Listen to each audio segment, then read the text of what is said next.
Hey guys, and welcome back to Professor Panda. Thank you again for watching. I hope everyone's doing well. And in this video, we're going to go over how to factor a specific type of trinomial. So let me go ahead and give you a definition of the type of trinomial we want to factor. So let's say I have the polynomial ax squared plus bx plus c. And in this specific example, we're looking at a case where a is greater than 0. So let me go ahead and write an example of what that would look like. So a good example of this would be the following trinomial: 10x squared minus 9x minus 91. And here we can see it's a trinomial, and specifically our lead coefficient is greater than 0. So let's just go over the logic of how we would try to find factors for this. So if I look at this expression, I know that my end goal is I want two factors, okay? And I want them in the following form, and they can be written as qx plus r and sx plus t. Okay, so when I actually multiply this through, I get the following expression. I get qs times x squared plus, and then in parentheses, I'm going to have q times s plus r times s times x plus r times t. So in order to be able to factor this type of an expression, what I'm looking for are two numbers.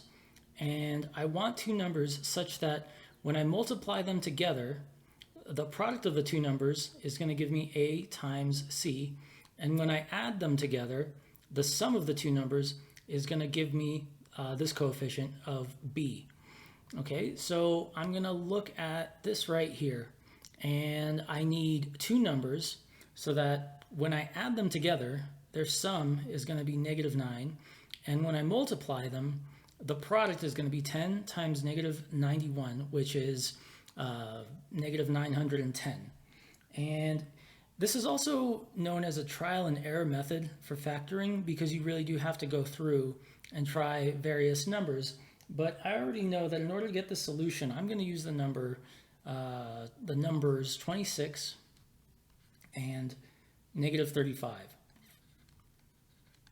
Okay, so I know that when I multiply 26 times -35, that gives me -910.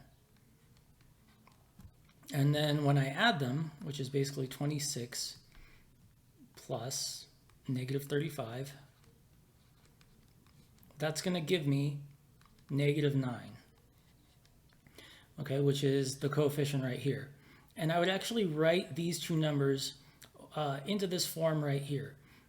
Specifically, I'm going to, I guess you could say the q times s is my 26, and the r times s would be my -35. So then I can rewrite this expression as follows. So I have 10x squared plus, and then I'm going to have 26 minus 35 times x, and then it's minus 91.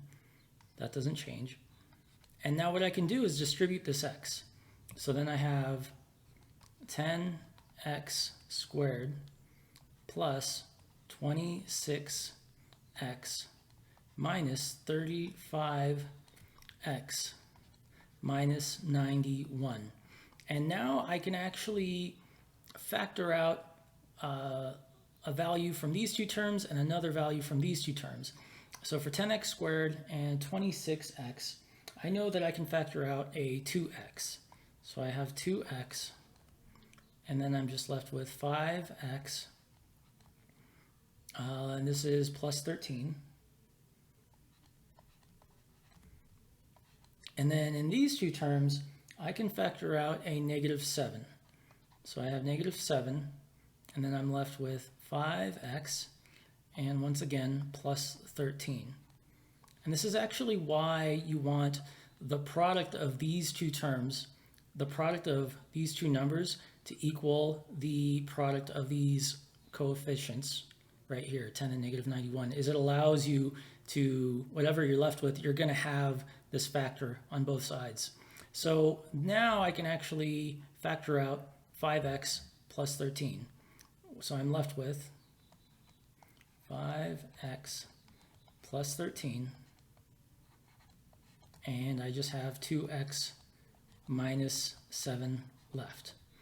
And there we go.